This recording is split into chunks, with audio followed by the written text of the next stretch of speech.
was a full moon. All right, everybody's wondering, what is the significance of a full moon? The day that my son deployed, my husband and I went out to Fort Campbell, Kentucky to say so long. And there was a full moon. And I said to my son, let's use the moon, the sun rises and the sun sets as our signs. And when we go outside and we look up and we see the beauty that God has created for us, that will be a sign that the other person on the other side of the world is looking at the same sight. And to be honest, I wasn't sure that if there was a full moon over here, whether there was a full moon over there. I guess I didn't pay attention to science or whatever in school. But he assured me that it was true, that there was a full moon. And he, in a conversation when he had called, he had mentioned it. And I used to go outside, and that was where I would get my solace, my time walking outside. Looking up in the sky was my time to talk to my son and talk to God at the same time. I would like to thank K9 Warriors for for having us here today. It was a wonderful, wonderful day. I am impressed. I am honored to be here, and I am honored to be here with our wounded service women. That means so much. Now, I have a habit of over-talking, so I do write down what I'm going to say, only because we will be here till tomorrow if I don't do this. So, life is not what it's supposed to be. It's the way it is. The way we cope with it is and what makes the difference. In 2006, a memorial fund was established to honor Dennis's memory and most of all, his spirit for life. Dennis considered every day to be a gift, to be used in thanks and service to those around him. Being with the heroes today reminds me of how many people are here to serve others. By your decision to wear the cloth of our country, you made a promise to me that you would be there to defend the rest of my family, and I am in your debt. Most of all, I feel this great privilege to be able to be here with you today to celebrate. Celebrate? What is there to celebrate when you are suffering?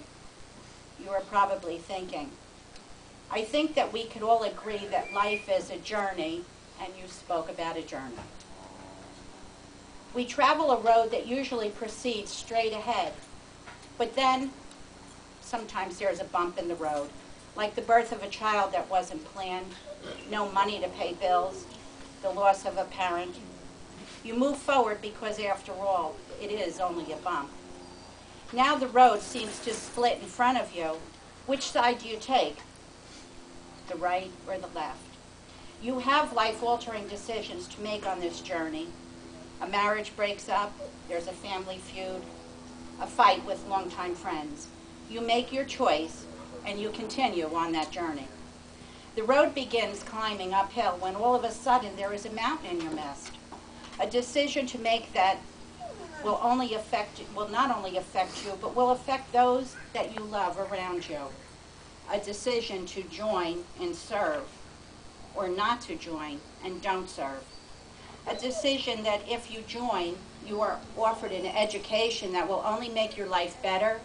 A decision to become a leader among few. To be an example for young people that will look up to you.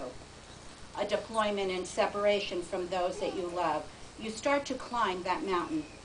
Once at the top, you see another mountain, and you thought you were done climbing. You proceed down the first mountain and then start the long climb up the second mountain, only to realize that there is no downside here. There is only a cliff. Something has gone wrong in your life, something that you didn't plan on. The death of your precious child, an injury sustained while fighting to defend your country. Let me share some of the personal trials of my journey. Dennis was our fourth child. We had not planned on having a child at that time. We talked about it, but we already had 3 children and basically no money to feed, clothe, pay doctor bills, pay for sports for another child. Well, you all here know what's involved with raising children. Dennis arrived 9 months later and brought our family nothing but joy. This child had a spirit that I wish was mine. He loved life from the time he was a little boy to the time of his death. He would wake up and start each day with a smile on his face. Oh, don't let me fool you, he did get pissed off plenty. But he had the ability to drop what was troubling with him in like 5 minutes and smile again. I can't stand here and tell you that he was perfect.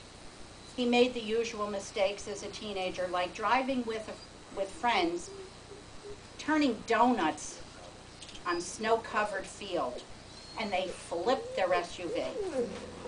The call from his friend's parents to our house came when we were already in bed sleeping.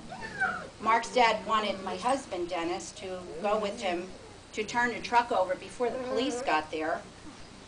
And while he was getting dressed, the phone call came that they were able to right the SUV and the police didn't show up. You could just imagine the fear that my son had in his stomach having to come home to face his dad, who was a captain in the New Jersey State Police. I will always have that image in my mind of my husband and Dennis's face screaming at him, spit flying everywhere, and Dennis blinking when it was hitting his face. There was no calming my husband down. Finally, I was about to laugh at the sight before me. Yes, laugh. Not because my son almost killed himself, but my husband standing nose to nose with our 17-year-old.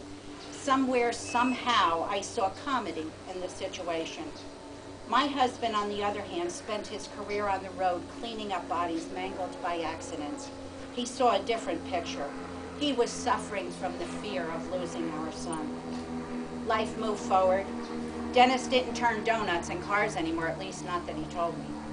He applied and was accepted to the United States Military Academy at West Point, one of 12,000 applicants selected to attend this prestigious school, which would end in his graduating as a second lieutenant in the United States Army. I can't even think of words to describe the pride and the joy that we felt for this young man called our son. In Dennis's second year, 9/11 happened. My fears overtook my mind as I knew our country was going to go to war. When you attend a military academy, you make the final decision to join just prior to your first class of your junior year. I approached Dennis because we were up at West Point for that day. I pleaded with him, please, leave now. Don't take that oath. Come home and go to another college. Dennis looked at me with a quizzical look on his face and said, why would I leave West Point? When I said, because we're going to war, don't you get it? He calmly said, you don't quit West Point, especially when your country needs you most. Oh, I was in total awe of my son. He, like all of you soldiers and Navy as well, full picture that I was missing. Run was what I was thinking. Run. Run away as fast as you can. Run is what he was thinking. But run forward to defend everything that we believe in as Americans. Dennis graduated in 2004. He attended officer basic course in Fort Benning. He also attended and graduated from Ranger School in Fort Benning in 2005. Dennis was stationed with the 101st Airborne in Kentucky, his dream choice of a unit. He was also a Rakkasan, which to him was the most prestigious unit in the Army. His dreams came true. He quickly established himself with his men as well as with the brass in his unit. They all came to respect Dennis, and most of all, totally enjoyed that beautiful smile and wonderful outlook on life.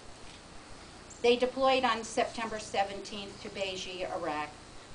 Dennis quickly made his presence known to the locals. The children in Iraq loved him, the people of the town loved him, and most of all, the sheik of the town came to share a very close relationship with Dennis.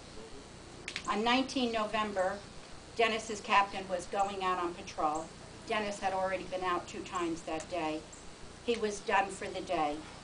The colonel told the captain that if he was going to meet the sheik, that he needed to take Lieutenant Z with him, because the sheik would only talk to Dennis.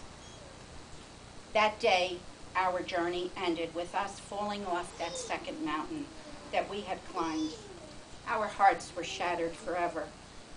6 months later, on Flag Day, June 14, 2006, I was blessed to receive what I call my life day.